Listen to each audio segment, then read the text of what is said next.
Expire झालेले सुद्धा असतात.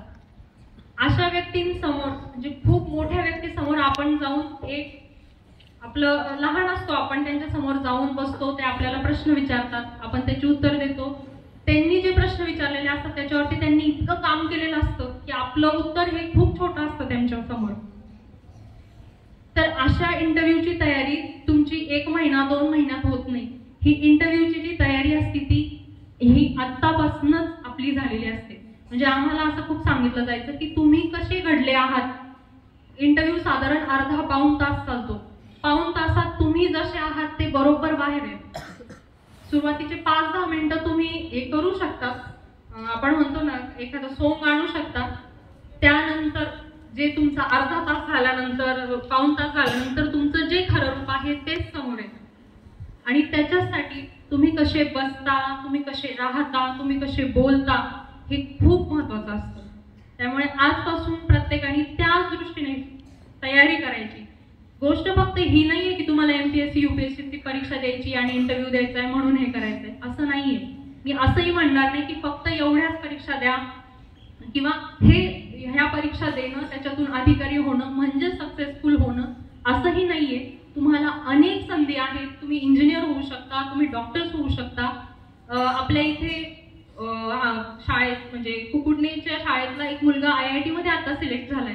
तर मी शिक्षकांनाही सांगेल की इतकं पोटेन्शियल आपल्या सुरगाणा तालुक्यामध्ये आहे. तुम्ही विचार करा, सुपर 50ला पूर्ण जिल्ह्यातले म्हणजे जिथे अगदी सदन तालुके आहेत अशा तालुक्यातले सगळे विद्यार्थी 100-200 विद्यार्थ्यांमधून 3च विद्यार्थ्यांचं सिलेक्शन होतं. आणि त्यात जर एक सुरगाण्याचा विद्यार्थी असू शकतो तर तुम्ही विचार करा किती पोटेन्शियल आपल्या मुलांमध्ये आहे.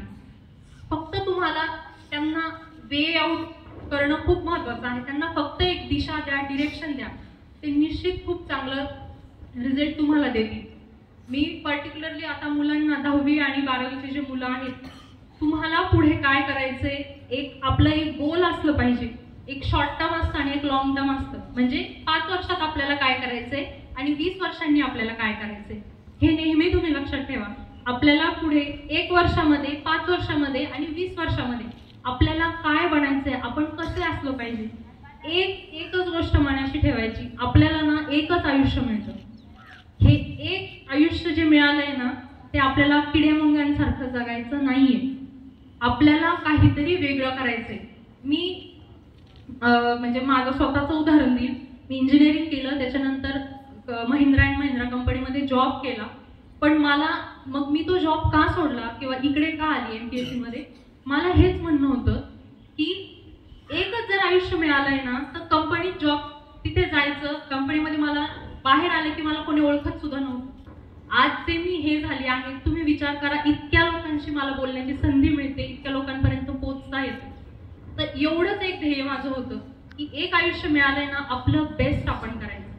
मग ते काही असू द्या, तुम्ही पुढे जाऊन काहीही झालात.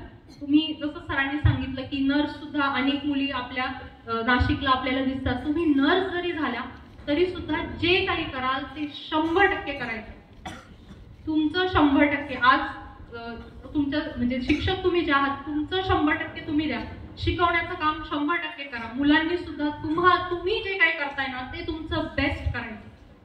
म्हणजे तुम्हाला दिवस संपल्यानंतर आणि तुम्ही जे काही काम करताय ते आयुष्याच्या शेवटी वाटलं पाहिजे की आपण आपलं बेस्ट दिलं.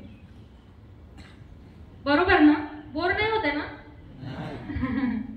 ठीक आहे. तर 10वी आणि 12वीच्या मुलांना पर्टिक्युलर मी सांगेल की तुमचं हे जे आहे हा टर्निंग पॉइंट असतो आपल्या आयुष्यामध्ये.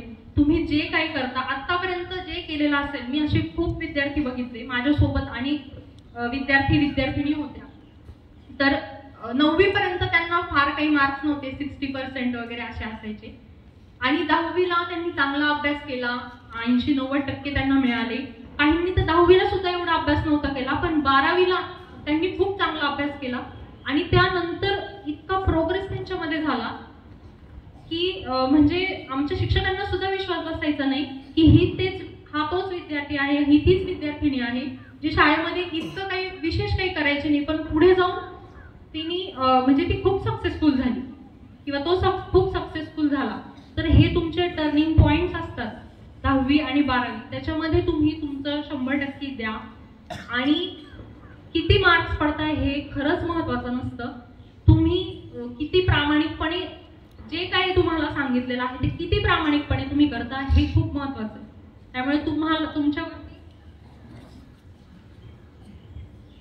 आपल्याला म्हणजे मी ना ज्यावेळी सुरगण्याचा चार्ज घेतला, आता मध्यंतरी मी माध्यमिकच्या मुख्याध्यापकांची तुमच्या सर्वांची मीटिंग जेव्हा घेतली तेव्हा माझा हाच फोकस होता की तुम्ही 10वीला 12वीला तुम्हाला जर इंटरनल मार्क्स 20 मार्क्स हे मिळतात, म्हणजे शाळेकडून असतात, ते तुम्ही जसं परफॉर्म करता त्यानुसार तुम्हाला ते मिळतात, तर तुम्हाला हार्डली पुढचे काही मार्क्स पडायचे असतात ज्याने तुम्ही पास होता. मी म्हणणार की फक्त पास व्हा, तुम्हाला अर्थात चांगल्याच मार्क्सनी म्हणजे गुणवत्ता यादीत यायचंय, परंतु जर तुम्हाला इतके थोडेसे मार्क्सची गरज असते तर का इतर गोष्टींचा अवलंब केला जातो?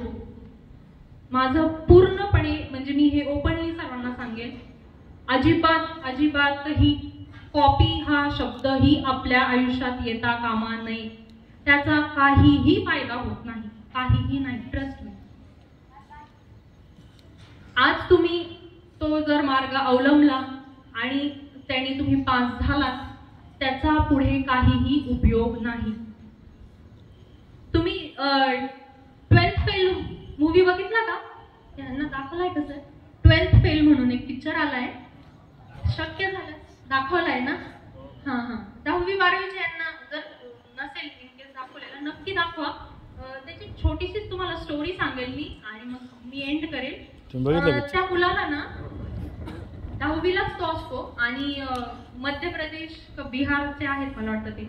तर तिथे त्यांच्याकडे अशी पद्धत होती की सगळे मुलं कॉपी करून पास व्हायचे. तिथे पद्धतच तशी होती, त्यांच्या पूर्ण जिल्ह्यामध्येच तशी पद्धत होती.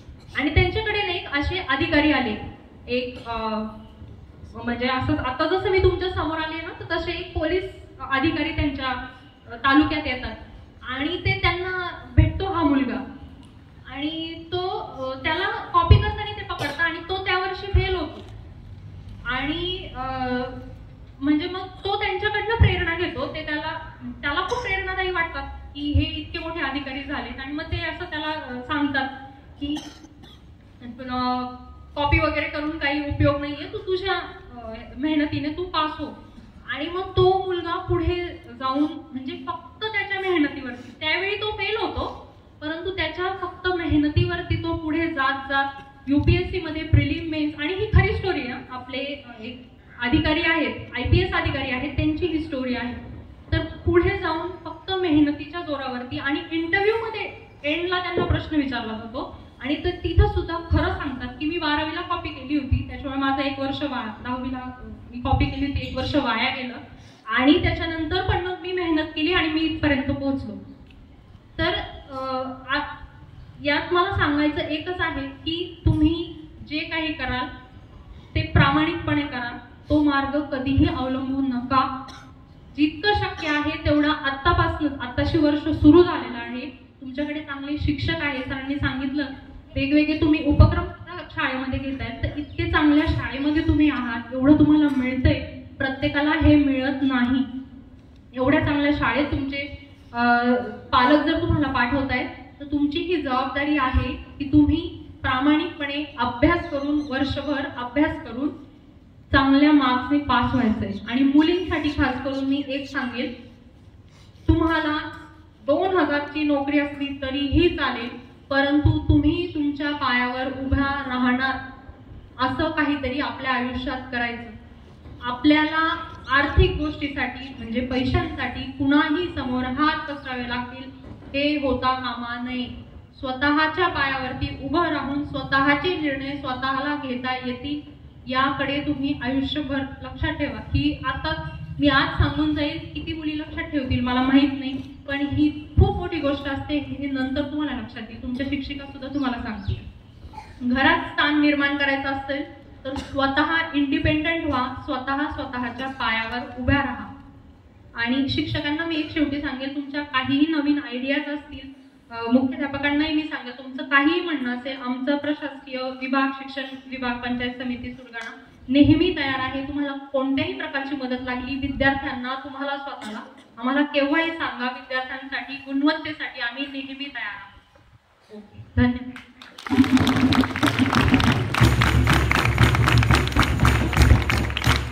धन्यवाद.